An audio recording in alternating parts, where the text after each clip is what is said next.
What's up, guys? 2003 Chevy Suburban. We're going to be changing rear coil springs. They're kind of saggy, so it rides like that. Jack it up, put a jack stand right before this front, I don't know what you want to call it, that front bar. You want to put the jack stand right there. Take your wheel off. You only need like 4 or 5 different sockets to do this job. Alright guys, so all we're going to do is take the shock bottom bolt off. Well, technically you don't even have to do that because the shock will push it down. So to do this job, all you really need to do is take your sway bar end link off at the top. So I think that's an 18 millimeter, whatever it is. Yeah, it's an 18. So 18 millimeter. Support your axle with your jack. Take this bolt out and then lower your axle all the way down to the ground. I mean, all the way. And I'm changing these springs with Z71s, so they're way bigger, and you'll have to use a spring compressor. It can be rented from any part store for 60 bucks, and you get your money back. And you can see right there is where I have the jack stand, right before. Don't mind that differential leak. All right, so I'm gonna take this bolt loose and we'll see from there. Now, I want to use my impact. So for me to use my impact, I got to take the shock loose. We'll see if I can get it loose by hand. If I can get it loose by hand, great. If not, I'll take the shock loose. All right, we're gonna try to do this side without taking the shock loose. We might have to, but you see, got that top upper sway bar link bolt out and the bottom one. I mean, it's bad. I was thinking about replacing it. That's why I took it off, but I'm probably not. Lower your jack down. That's it. Just lower it down. Watch your spring. See all the slack you're getting in your spring? Keep going down. Oh, I hope that's not all she's got. I think it might be. Yep, I'm about to take that shock off. Dang it, I was hoping. All right, so I'll get back to you when I get the shock out. Yeah, you can see I got it loose. All right, so what made me make this video is the one video I seen on YouTube, because I watched that kind of videos because I'm a nerd, as he took down this whole 4-link system, or whatever you want to call that, a torsion bar. Not a torsion bar, drag link, I don't know. He took all that off. You don't have to do that. Literally, sway bar end link off and replace it if you want. Shock disconnected. Now, let's go down on the jack. You see? I'm pulling kind of hard on my e-brake cable, but it don't work, so I don't give a shit. Jack's off. Now let's look at the spring. Look at that. You see? Watch out, bud. No.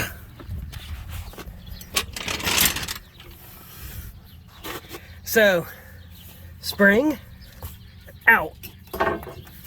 That's it. Rear spring off. So, 13/16 shock bolt, and I think a 18 millimeter for the sway bar, and that's out. So going back in, like I said, if you're doing stock, you won't have any issue, but I'm not doing stock. I'll show you the comparison here in a minute. All right, so these are the Z71 springs. They are, what is that, 3 inches bigger. They might squeeze in there. The other side, I had to use this spring compressor. And we'll try it on this side without the spring compressor. And if I got to, I'll show you how you hook it up. All right, so if you jack it up right here and support it, that'll keep the body high enough. It slid right in. I mean, right in. No issues whatsoever.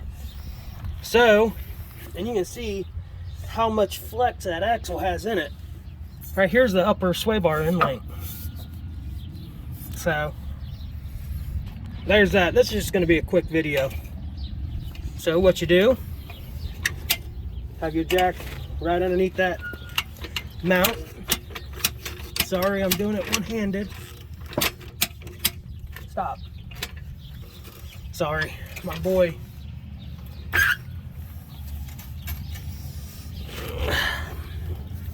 Make sure she seats.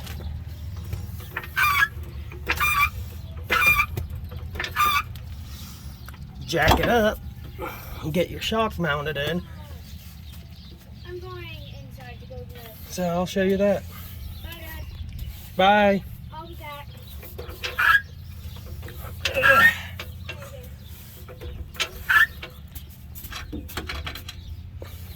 Probably not, though.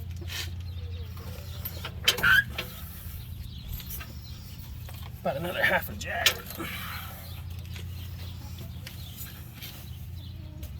Oh, a little bit more.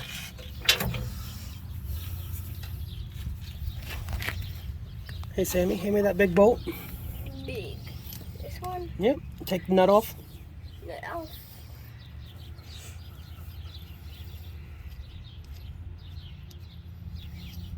There you go.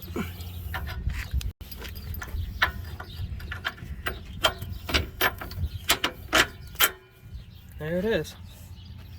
Now that's in there, you just keep going up with the axle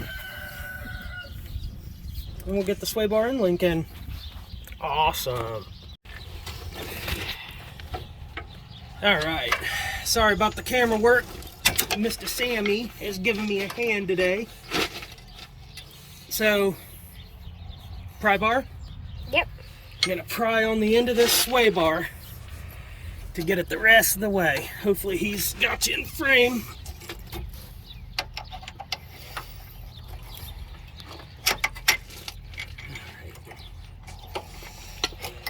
Well, it'll help if you put it on the right side of the e-brake cable. Good job, Dad. Not yet. Just keep watching.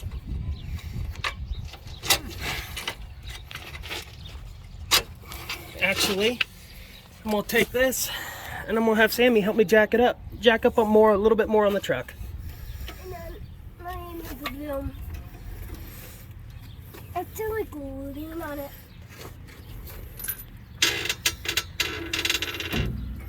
Is that good? Yeah, that should be perfect. All right, you hold it so you can see the bolt hole. You see the hole right in here? Yep. See the hole. All right.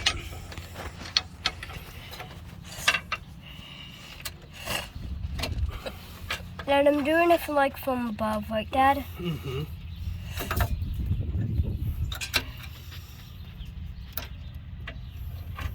I'm good at helping you. Yeah, you are.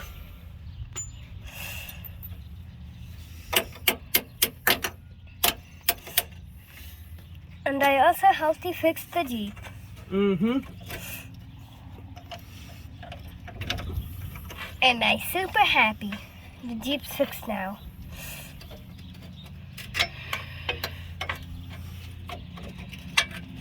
Dad, you can see the spring in the corner of the camera, Dad.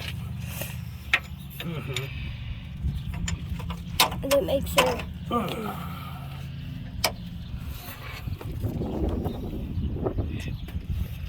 right. So it was being too big of a pain in the butt, so I cheated. I just put the bolt in through that way, and I'll put the nut on this side. It's not the way it came off. I don't think it's gonna make a difference. So I'm gonna zip that nut on. Mind you, like I said, of course I'm using Harbor Freight, Harbor Freight, Harbor Freight. That's it. I mean, this is mine, but I do a lot of work, so it kind of justifies me having that spring compressor, but you didn't need it on this. New coil spring in, they sagged. This thing sagged so bad in the rear end, it wasn't even funny. So I'll show you in after when I'm all finished up. I'm just gonna put the bolt on here, or I'm sorry, a nut on here, tighten it up, and I'm done. All right.